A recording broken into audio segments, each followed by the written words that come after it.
Hello. हाँ hello. नमो बुद्धाय जय भीमे भंजीव के मम्मी। नमो बुद्धाय जय भीम जी। हम भंजीव के पापा बोलत तानी दुबई से। हाँ कहीं सब ठीक ठाक बानू? सब कुछ तो ठीक है बाजी। देखा गुरु रविदास जी के जयंती आ गईल और बड़ा अफसोस बा कि हम दुबई में आके फंस गईल बानी।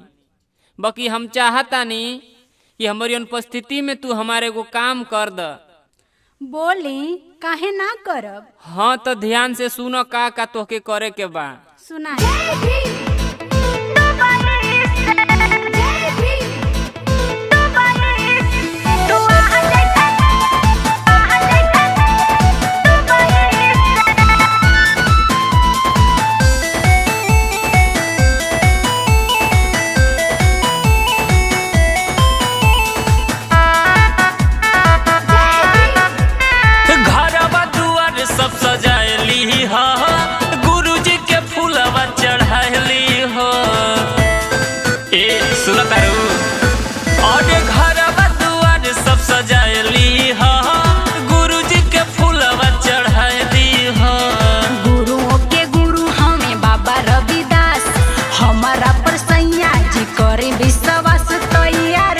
सुबही से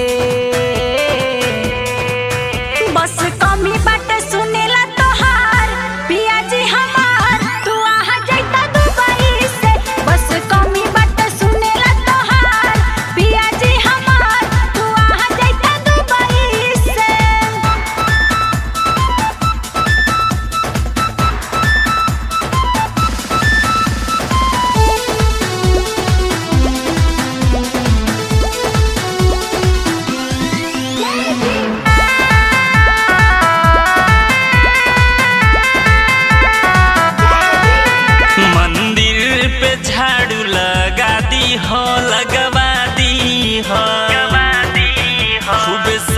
सफाई करवा दी हो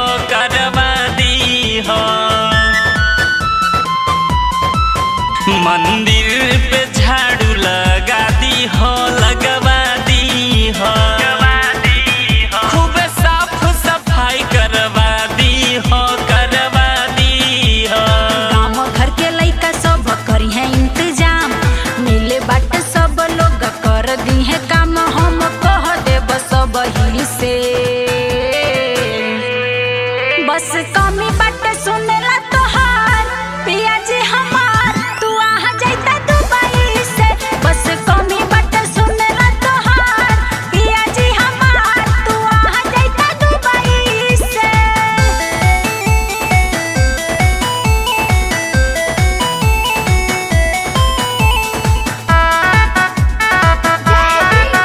एकहू फ्लाइट ना चलता नहीं चलता यही से छुट्टी ना मिलता नहीं मिलता। एकहू फ्लाइट ना चलता नहीं चलता यही से छुट्टी ना मिलता नहीं मिलता। कैसन बाटे जी वहाँ के सरकार एह बात पर नइखे करत विचार घबराहट होता कबही से। बस कमी बाटे सुनेला तोहार पिया जी हमार तू आ जाइता दुबई से। बस कमी बाटे सुनेला तोहार पिया जी हमार तू आ जाइता दुबई से। ओ तेरी की ई का हो गया।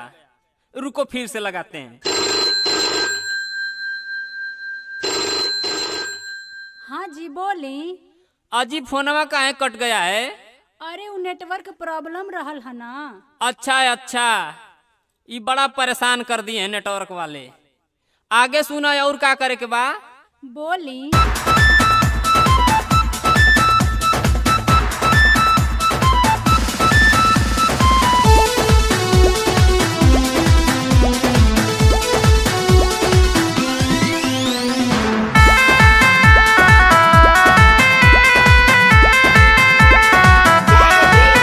सझिया के डीजे मंगा दी हो मंगवा दी हो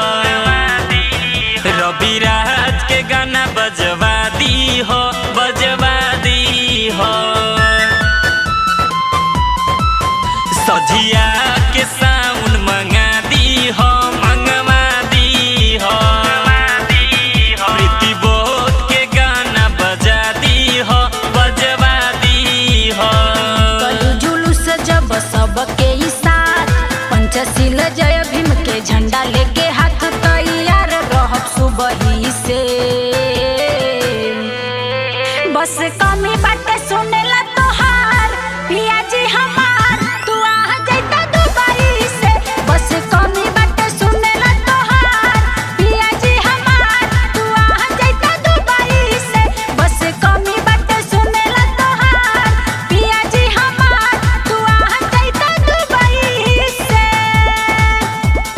ठीक बा ये भंजीव के मम्मी, अब रखतानी। बड़ा तोहरी पे गर्व बा हो कि अम्बेडकरवादी विचारधारा के मेहरारू मिलल बा हमके।